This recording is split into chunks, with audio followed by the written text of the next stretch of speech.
I think one of the most revealing things the juror, B37, had to say to Anderson Cooper the other night on CNN when she was out there trying to set up her book deal or whatever she's trying to do was that, in her opinion, George Zimmerman felt fear. He was terrified.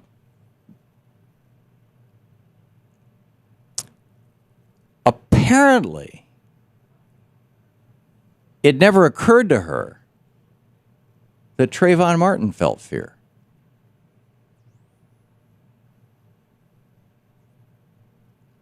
Now, this was a white juror. Trayvon Martin was a young black man. The defense lawyers were continually playing the race card, particularly at the end where they were holding up pictures of Trayvon Martin. You know, strapping young black guy, look at this, picture with his naked chest flexing his biceps. Be afraid, be very afraid. It apparently never occurred to her that this kid might be afraid for his life, too. And he had a reason to be. He actually lost his life.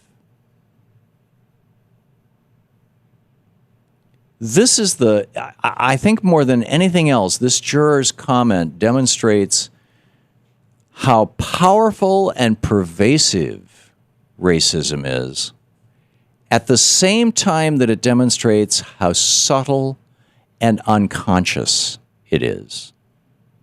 There's no doubt in my mind, if you were to ask her, are you a racist, she would have said no.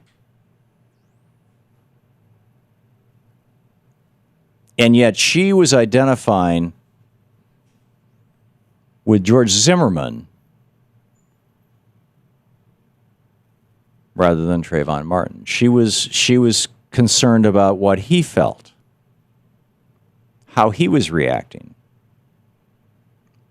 in the middle of a situation which he himself provoked, which he started against the advice of the police, against the training he had been given by the neighborhood watch people. George feared for his life, even though he had in his hand a loaded gun. Now, why Anderson Cooper did not ask her, has it occurred to you that Trayvon Martin might have feared for his life? Or has it occurred to you that George Zimmerman might have had less reason to fear for his life because he had a loaded gun in his hand? I can't say why Anderson Cooper didn't ask those questions, and I'm not suggesting that Anderson Cooper is a racist. What I am saying,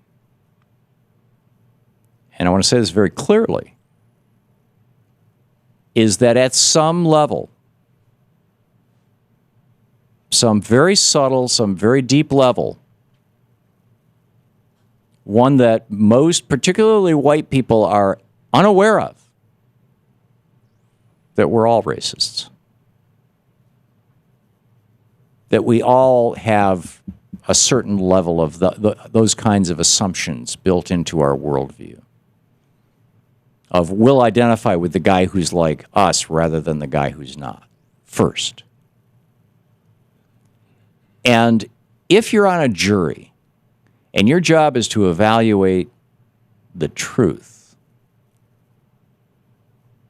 then it's really important to set aside that unconscious racism, that institutionalized racism, that acculturated racism, that arguably very human, with you from the time you were little racism. It's very important to set that aside. And, or even actually, let me rephrase that. It's very important to see it and acknowledge it so that you can then set it aside. And in this trial of George Zimmerman for the murder of Trayvon Martin, the judge did not allow that. Judge Nelson said, you may not use the word racial to the prosecution when you define the kind of profiling that was done of Trayvon Martin. In fact, both the prosecution and the defense went out of their way to say to the jury, this is not about race, which is a fancy way of saying, don't even consider the fact that your preconceptions, the way you just walk around in the world, may have a tinge, an element of racism to it.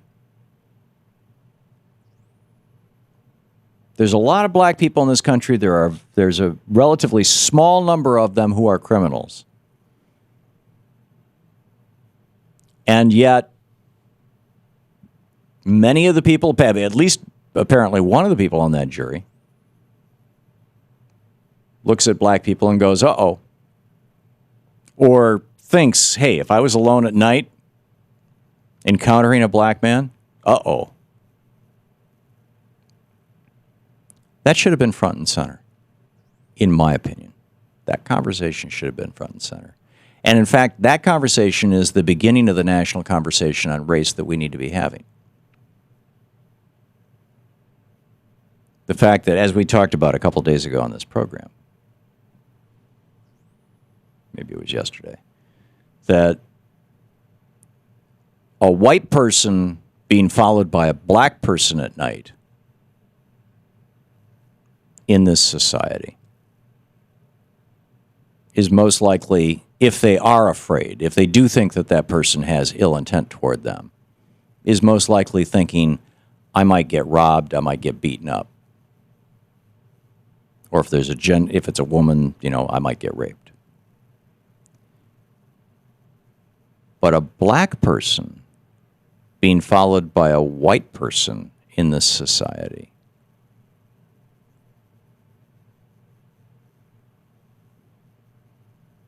particularly since Emmett Till, but all the way back to when the first slaver came to America, Christopher Columbus, over 500 years ago, a black person being followed by a white person should more rightly be thinking, and in the conversations that I've had with African Americans, more often than not, is thinking,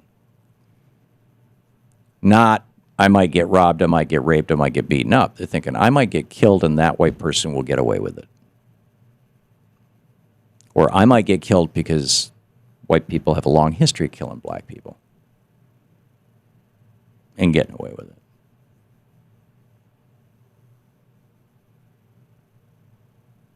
As Joe Madison pointed out on our program yesterday, 4% of the population of Colorado is African American. So what is the percentage of African Americans on death row in Colorado? 100%. Does